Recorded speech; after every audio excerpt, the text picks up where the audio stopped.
أعوذ بالله من الشيطان الرجيم بسم الله الرحمن الرحيم. Imam Mahdi muncul berbarengan dengan petaka dan bencana-bencana yang merata di mana-mana. Imam Mahdi muncul menjadi fajar yang menyingsing, membuat kecerahan dalam kegelapan. Kaum muslimin yang kami muliakan, Imam Mahdi akan memimpin dunia nanti di Masjidil Aqsa sebagai pusat pemerintahan Islam yang terakhir, seperti yang Allah janjikan dalam Al-Quran surat An-Nur ayat 55. Jadi surat An-Nur ayat 55 itu pemimpinnya Imam Al-Mahdi. Masalah Imam Mahdi final, tidak perlu lagi didialogkan, jangan diperdebatkan. Eksistensinya pasti. Yang meragukan dan tidak percaya, sepakat seluruh ulama Ahlus Sunnah wal Jamaah mengatakan orang ini murtad. Saat Imam Mahdi muncul, kata Rasulullah, thuluthu min ummati, sepertiga dari umatku nanti menolak kehadirannya dan tidak percaya dengan Imam Mahdi itu sendiri, sehingga tidak mau berbaiat dengannya. Mereka telah batal syahadatnya, mereka murtad. Kapankah Imam Mahdi muncul? Imam Mahdi muncul di tengah-tengah peperangan merata di seluruh dunia. Maka dalam kajian kami, Pak, kemunculan beliau insya Allah di Perang Dunia Ketiga. Ini kemunculan beliau di Perang Dunia Ketiga. Sekarang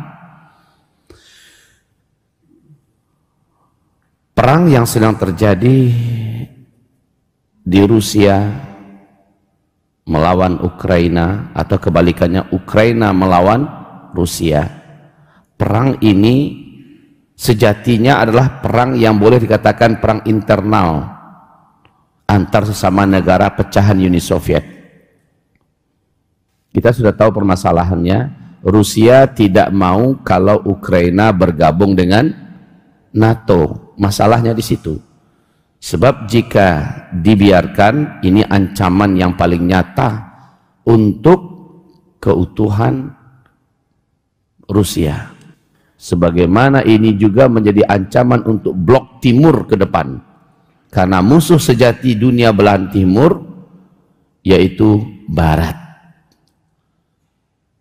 Oleh karena itu Rusia mengatakan, berani bergabung dengan NATO, kami akan sudahi pemerintahan Anda. Namun Vladimir Zelensky ngotot dan tetap menyatakan sikapnya bergabung dengan NATO. Lalu Rusia memberikan pernyataan, siapa saja yang ikut-ikutan dengan urusan saya dengan Ukraina, urusan Rusia dengan Ukraina, berarti dia perang dengan Rusia. Bila kalian menginginkannya, maka kami tidak akan tanggung-tanggung bersikap kepada kalian. Dengan cepat Putin mengatakan, kami tak akan perang dengan Rusia. Setelah teleponan 90 menit antara Vladimir Putin dengan Macron, Presiden Prancis, lalu Macron pun menyatakan pernyataan resminya, kami tidak akan berperang dengan Rusia. Satu persatu negara NATO mengatakan, kami tak akan perang dengan Rusia. Mereka tahu, Pak, Rusia ini bukan Chechnya. Rusia ini bukan seperti Suriah, bukan seperti Afghanistan. Rusia ini memiliki segala potensi dan daya. Dan Bapak Ibu sudah tahu, pemilik teknologi alat tempur terbaik nomor 1 di dunia, Rusia. Rusia bisa tekan tombol di negaranya, 5 menit kemudian satu negara di Eropa bisa lenyap selama-lamanya. bom atom kiamat itu Rusia yang punya.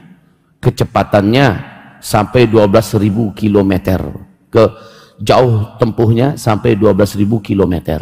Maka negeri mana di bumi ini yang tidak akan bisa dijangkau oleh bom nuklirnya Rusia? Dan Bapak sadar, Ibu tahu, dulu waktu Perang Dunia Kedua diawali dengan arogansi Jerman yang ingin menginvasi Polandia. Lalu negara-negara mencoba untuk merapat, entah namanya mendamaikan atau apa, Jerman sikat. Ini menjadikan negara-negara tersebut mengamuk. Lalu akhirnya Perang Dunia Kedua tidak terelakkan dan terus berkembang dan berkembang. Berakhirlah dengan diledakkannya bom atom di Nagasaki dan Hiroshima. Hitler menyerah, Jepang takluk. Kaum muslimin yang kami muliakan, itu saat itu bom nuklirnya standar zaman itu, dan bom nuklirnya belum seberapa adanya. Hari ini pemegang bom nuklir di dunia sudah 10 negara, Pak. Amerika Serikat, Rusia, Cina, Turki, India, Pakistan, Iran, Korea Utara, Inggris, dan Perancis.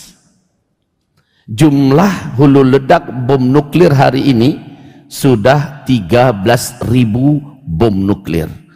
13.000. Seandainya dalam perang Rusia Ukraina ini nanti ada yang memulai meledakkan bom nuklir satu, yang lain pasti menyusul. Dan Bapak tahu apa akibat satu bom nuklir dilepaskan, Pak? Maka selama 50 tahun perbaikan bumi ini baru akan bisa dilakukan. Alam tidak akan bisa menerima kejamnya bom nuklir. Itu satu bom nuklir. Bagaimana kalau masing-masing negara sudah melepaskan dan mengirimkan bom-bom nuklir mereka? Maka peradaban, kehidupan, dan berteknologi canggih ini semuanya akan berakhir, Pak. Kiamat itu betul-betul diciptakan oleh manusia. Dan Putin telah menyampaikan pernyataan yang mengerikan. Urusan kiamat itu adalah urusan Tuhan yang memutuskan. Tetapi kalau Amerika ingin mereka kiamat, itu urusan saya. Mengerikan ini, Pak. Jadi kaum muslimin, hamba-hamba Allah yang saya muliakan, sekarang hari ini masuk hari ke-24. Awalnya peperangan ini direncanakan hanya berlangsung selama 4 hari. Kiev ditaklukkan, setelah itu Rusia mengendalikan urusan. Ternyata tidak. Vladimir Zelensky memberikan perlawanan, walaupun dia seorang pelawak Yahudi tulen, dan dia adalah pendukung bahkan pelaku LGBT. Dia memberikan perlawanan yang tidak tanggung-tanggung, mengemis, meneteskan air mata kemana-mana minta bantuan.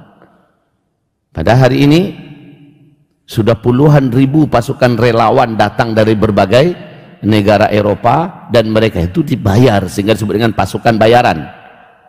Rusia memberikan ketegasan, Menteri Pertahanan, kami tidak akan berbelas kasih dengan pasukan bayaran ini. Mereka dari berbagai negara di Eropa, Pak. Lalu tiba-tiba si Presiden Chechnya muncul dengan 12.000 pasukannya yang identik dengan jenggot, pasukannya yang identik dengan Allahu Akbar, pasukannya yang identik dengan sholat berjamaah. Tampil ngapain? Membela Rusia, negara yang begitu adidaya, negara yang begitu kuat, dibela oleh pasukan kecil yang dulu dibantai oleh Rusia. Mungkin ini big question, muncul permasalahan besar. Ada apa ini? Kenapa Ceknya ikut-ikutan bela Rusia? Padahal Rusia nggak usah dibantu, pasti akan bisa menyelesaikan. Dan saya yakin banyak umat Islam se-Indonesia, mungkin sedunia, terkesima dan terpesona melihat penampilan Ramzan Kadyrov sebagai Presiden Chechnya. Tapi saya tidak mau hari ini membiarkan Bapak larut dalam ketertipuan, ya. Jangan sampai larut dalam ketertipuan. Tampilan-tampilan zahir yang ditunjukkan oleh Ramzan Kadyrov, Presiden Chechnya, ini seluruhnya adalah tipuan yang cukup membuat umat ini tak tahu siapa sebenarnya dan bagaimana masa lalu beliau, dan apa yang beliau lakukan sekarang kepada para mujahidin, apa yang beliau lakukan sekarang kepada para mukminin yang hak. Orang tak tahu, orangnya terkesipu dengan jenggotnya, Allahu Akbarnya, dan menampakkan hal-hal yang sifatnya zahir. Lalu pada akhirnya orang akan berkata, wah, Rusia inilah Rum yang sebenarnya, ya. Nanti umat akan bergabung dengan Rum, lalu mereka berperang melawan musuh bersama. Wah, ini hadisnya. Wahai Bapak, ini adalah hari-hari terakhir saya berceramah di tengah publik, dan saya tidak akan pernah menghentikan pembicaraan saya selama saya masih hidup. Walaupun saya tidak lagi tampil ke depan, saya akan tetap menyampaikan hal-hal yang Bapak Ibu wajib mengikutinya untuk sebagai langkah dan action nyata bagi Bapak Ibu ke depan. Saya katakan kepada Bapak Ibu, Rusia adalah pecahan Uni Soviet, dan inilah eksistensi terbesar Uni Soviet setelah Uni Soviet dihancur leburkan oleh mujahidin Taliban di Afghanistan. Hancur berkeping-keping Uni Soviet. Setelah itu Amerika Serikat sebagai negara superpower satu-satunya di dunia, dengan menggunakan payung PBB-nya, mengajak seluruh kekuatan NATO untuk mengeroyok rame-rame mujahidin Taliban yang ada di Afghanistan. 20 tahun, peperangan terpanjang yang pernah dialami oleh Amerika Serikat, dan peperangan paling memalukan, paling merugikan. Tidak terkira kerugian mereka, lubang hutang terdalam harus mereka tanggung, dan ini tidak akan bisa mereka tuntaskan untuk beberapa abad. Tapi mereka nekat dan gila, tanpa ada jaminan emas, mereka cetak 20.000 triliun dolar tanpa ada emas yang menjaminnya, secara gila-gilaan. Dan ini menandakan sebentar lagi perekonomian dunia yang berbasiskan uang palsu ini, Pak, uang kertas ini akan berakhir, dan kita di dunia akan kembali kepada emas dan perak sesuai dengan yang dinubuatkan oleh Nabi besar Muhammad sallallahu alaihi wasallam. Kita kembali kepada Rusia dengan Ramzan Kadyrov, ya, dengan Ramzan Kadyrov, Presiden Chechnya. Ramzan Kadyrov ini anak kandungnya Ahmad Kadyrov. Siapa Ahmad Kadyrov? Awalnya dulu adalah seorang mujahid, berjuang bersama di Shishan, Chechnya, dengan seorang arsitek jihad dan panglima tempur terkuat, ya, Al-Khattab di Chechnya. Sementara Shamil Basayev masih hidup ketika itu.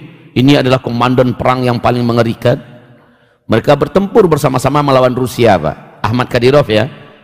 Dan akhirnya Rusia betul-betul kalah telak memalukan, dan mereka keluar dalam keadaan hina. Mereka keluar dalam keadaan kaum muslimin meneriakkan Allahu Akbar, Allahu Akbar. Mereka keluar dalam keadaan hina, mata kepala tertunduk. Tapi kemudian Rusia bermanuver setelah itu, memberikan iming-iming jabatan, kedudukan, dunia, harta, dan sebagainya. Siapa yang mau, kata Putin, kami akan berikan segala kebutuhan dunianya. Ahmad Kadyrov menyimpang. Dia keluar meninggalkan barisan mujahidin, kemudian dia diambil oleh Putin, dinobatkan sebagai Presiden Chechnya. Mikir kita, Pak. Yang dikalahkan memberikan jabatan presiden, ya, kepada yang mengalahkan, dan diletakkan sebagai presiden bonekanya di Chechnya. Tugas utamanya menghabisi mujahidin. Menghabisi mujahidin, dan ini dilakukan dengan baik oleh Ahmad Kadyrov. Satu persatu komandan tempur terbaik dunia yang ada di Chechnya mati dihabisi oleh para pengkhianat yang lain yang bergabung dengan Ahmad Kadyrov karena fulus, karena kedudukan yang dijanjikan. Maka syahidlah Qaidul Haq Al-Khattab, panglima tempur terbaik, arsitek jihad dunia, Al-Khattab yang ada di Chechnya, dalam keadaan diracun, Pak.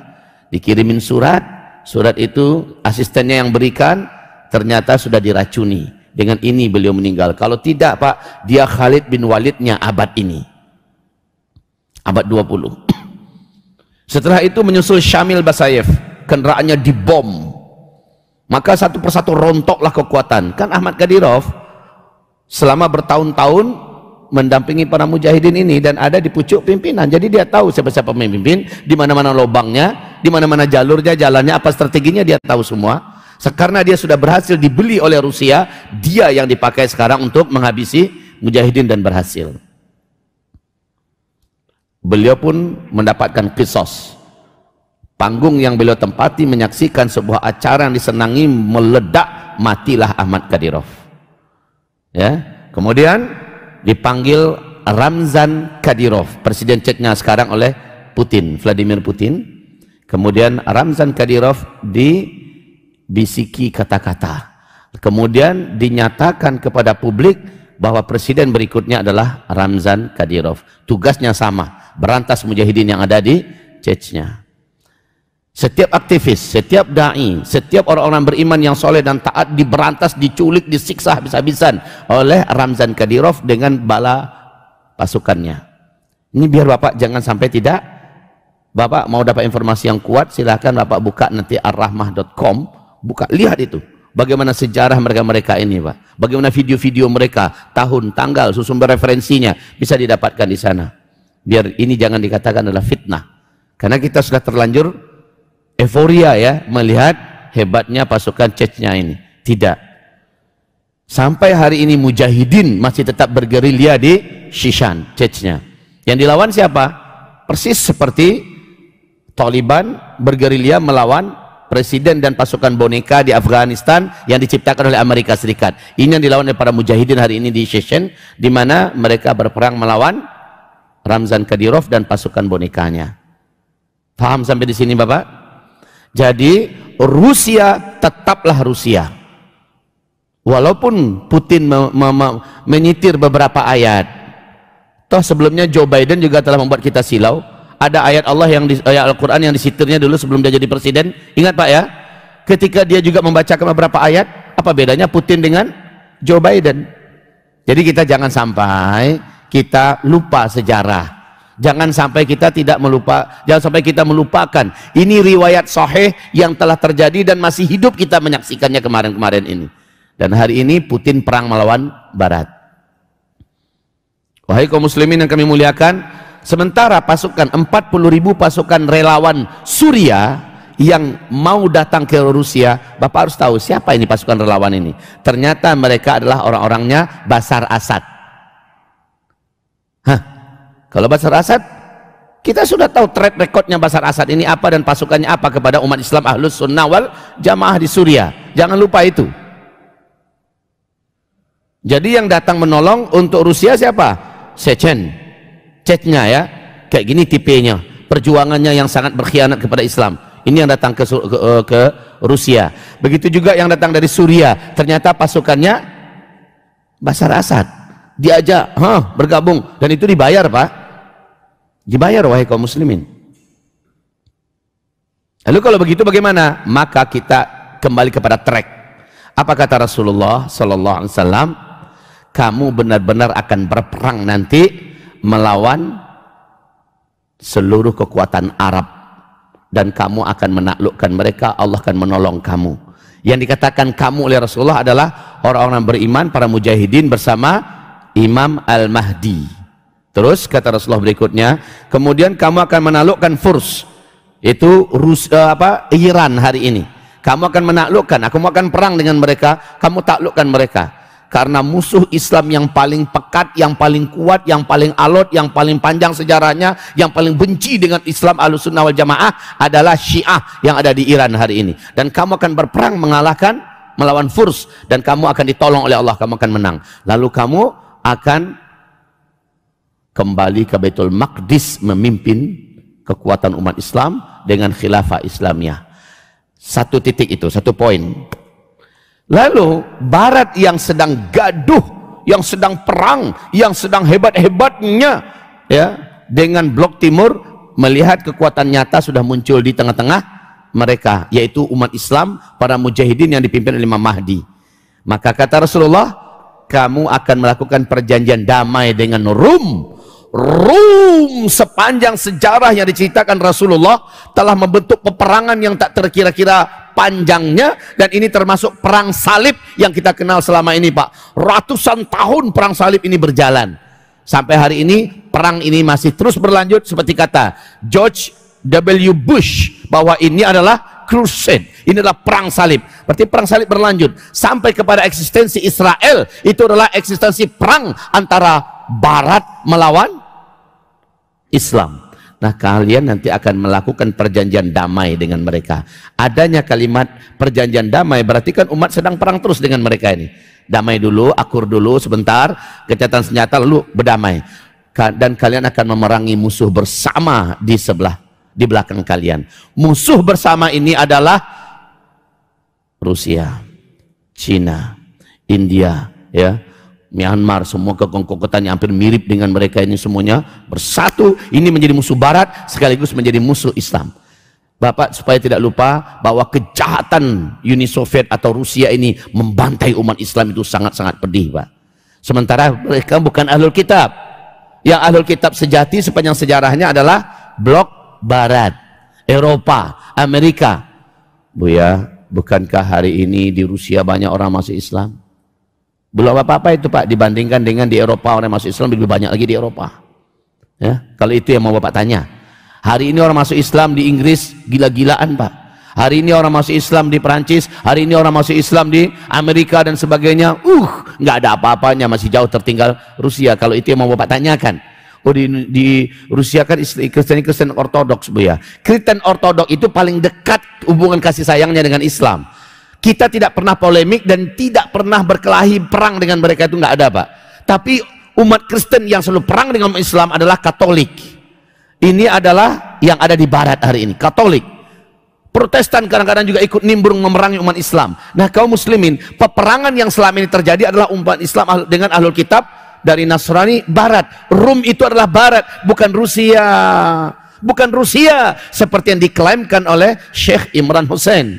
Tetapi tetaplah Barat dalam artian Eropa dan Amerika pada hari ini. Nah, kita nanti akan dirayu oleh mereka karena kita sudah muncul, kekuatan kita begitu nyata. Umat Islam para mujahidin, jadi umat Islam ini jangan Bapak pikirkan Arab ya, jangan Bapak pikirkan Arab. Umat Islam yang dimaksud Nabi di akhir zaman, umat Islam yang dimaksud Nabi adalah para mujahidin yang bergabung dengan Imam Mahdi. Dan Imam Mahdi saat itu pasukan utamanya adalah Taliban yang ada di Afghanistan hari ini, serta mujahidin yang ada di Suriah pada hari ini, dan mujahidin Hamas yang selama ini tidak pernah menyerah, selalu memberikan perlawanan dan selalu mereka dimenangkan oleh Allah. Jadi mereka bergabung, inilah kekuatan nyata. Plus ditambah dengan para mujahidin yang akan datang dari berbagai belahan penjuru dunia, termasuk dari Indonesia, akan bergabung nanti dengan Imam Al-Mahdi. Ketika kekuatan umat Islam begitu nyata dan begitu tangguhnya mereka, selama ini mereka bertempur tidak pernah dikalahkan, dan sekarang mereka sudah punya pucuk pimpinan yang terkuat yaitu Imam Mahdi, maka Amerika Eropa melihat layak sekali mengajak ini bergandengan tangan untuk menghabisi musuh bersama. Musuh bersama inilah Cina.